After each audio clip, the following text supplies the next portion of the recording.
Assalamualaikum warahmatullahi wabarakatuh. Selamat pagi, salam sejahtera untuk kita semua. Salam rayu, salam untuk saudaraku yang ada di dalam maupun di luar negeri. Semoga damai selalu, dan yang baru sakit mudah-mudahan cepat sembuh, yang beraktivitas dapat rezeki yang banyak, amin. Jadi kali ini saya akan bahas masalah rempang ya. Sebenarnya kasus sudah lama, ya tidak lama-lama amat lah, ini sekarang masih proses. Cuman permasalahannya dari beberapa teman-teman yang membaca channel ini mengharapkan ada ulasan tentang rempang. Nah, kenapa saya tidak membahas sama sekali kemarin? Karena di media massa luar biasa itu, antara hoax dengan yang asli saya tidak bisa membedakan. Saya cuma khawatir saja apa yang sampaikan malah itu cenderung hoax atau dipolitisir segala macam, sehingga saya tidak membahas masalah rempang. Tapi dari beberapa masukan teman-teman yang melihat channel ini, ada permintaan untuk pembahasan. Nah, kali ini saya sampaikan atau akan saya ulas sedikit tentunya, karena rempang terlalu kompleks ya. Nah, sumber yang saya ambil ini sumber yang betul-betul terpercaya ya. Sumber pertama adalah dari Pak Mahfud MD, sumber kedua adalah Pak Bahlil ya. Jadi kalau misalnya ada yang saya sampaikan misalnya kurang cocok dengan yang selama ini teman-teman pahami, ya itu cross check diri kebenarannya, karena ini sumber ini sangat dapat dipercaya ya. Yang pertama kita mulai dari sumbernya Pak Mahfud MD. Dia kan profesor top kepercayaannya, dan dia menyampaikan, Pak Mahfud menyampaikan di pas konversi pers. Intinya Pak Mahfud MD membahas masalah hukum dalam arti ini masalah tanah.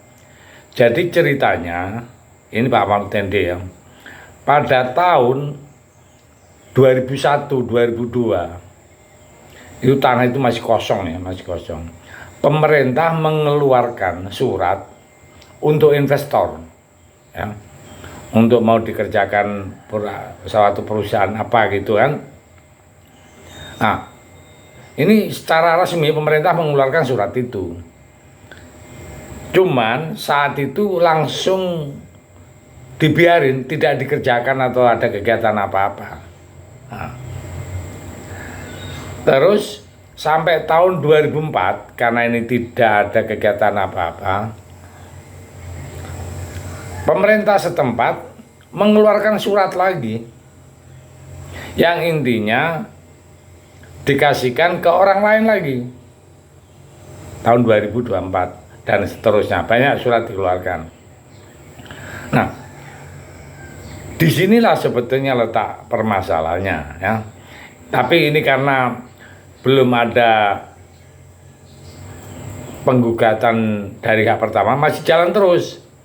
Nah, di tahun 2022 yang dikasih surat pertama kali ya, tahun 2000, yang pertama tahun 2001-2002 itu datang mau berinvestasi, tanah tersebut sudah dihuni oleh masyarakat banyak. Apalagi sudah ada surat dikeluarkan oleh pemerintah juga di tahun 2004. Terjadilah tumpang tindih permasalahannya. Nah, proses selanjutnya, karena ini ada kesalahan pemerintah di daerah, tentunya juga ada kesalahan pemerintah pusat ya, bagian pertanahan ya. Diuruslah, dicabutlah yang tahun 2004 yang seterusnya itu. Proses pencabutan jalan, tapi ingat, yang namanya sudah merasa memiliki, punya hak segala macam, kalau cabut apa enggak rasa gimana ya, itu. Nah, jadi Pak Mahfud MD itu menjelaskan, yang masalah itu bukan izin-izinnya, yang masalah ada saat pengosongan. Nah, di situ ya. Jadi tahun 2022 kemarin tuh investor datang mau mengosongkan. Ini yang letak permasalahannya. Oke, ini sumber dari Pak Mahfud MD. Sampai di situ kita udah paham bahwa duduk permasalahannya bukan masalah apa-apa yang itu yang jelas.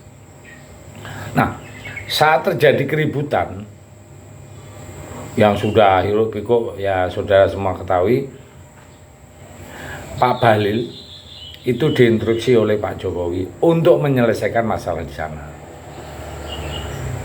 Datanglah Pak Bahlil, dikumpulkanlah warga dan gubernur, wali kota dan BB Batam itu yang penguasaan di sana kan BB Batam namanya. Semua kumpul, diceritakan semua apa maksud dan tujuan investor datang untuk membuka lapangan kerja dan sekalian hak ganti untung ya. Jadi ini sedikit saya ceritakan masalah yang sistem penggantiannya biar tidak simpang siur kemana-mana ya. Jadi haknya sudah ada dan bangunannya akan dibuatkan sekalian. Jadi begini, dalam proses itu Pak Bahlil menceritakan secara langsung ya, haknya ya. Yang pertama, tentang tanah akan diberikan 500 meter persegi langsung, masing-masing aja. Terus yang kedua akan dibuatkan rumah ya tipe 45 dengan bangunannya 100 meter ya, sekitar itu 100 meter dengan asumsi anggarannya 120 juta. Yang ketiga, uang tunggu dalam waktu pembangunan sampai jadi kan namanya uang tunggu, itu dikasih 1.200.000. Nah, ini kan sudah jelas gamblang kan. Terus begitu, bagi yang punya bangunan ya, punya bangunan rumah itu, kalau anggaplah itu sudah bagus segala macam, harganya lebih dari 120 juta misalnya, harga 300. Nah, selisihnya pun akan diselesaikan oleh pemerintah di setempat. Jadi sudah gamblang. Nah, oke, semua selesai. Kenapa bisa terjadi ribut? Karena tadi Pak Bahlil mengatakan ada pihak-pihak yang menunggangi bahasanya. Ya termasuklah yang tadi sakit hati karena izinnya dicabut segala macam. Terjadilah gosok sana gosok sini. Ya karena jujur karena waktu saya tidak bisa menerangkan sedetail mungkin karena perlu waktu panjang. Itulah gambaran singkatnya. Dan informasi yang terakhir 3 hari yang lalu itu sudah ada sekitar 50 sampai 60 warga setempat sudah digeser ke rumah-rumahnya. Bagus rumahnya ya, rumahnya bagus, layak, yang ya sesuai dijanjikan tipe 45. Jadi step by step itu sudah ada rumah yang disediakan.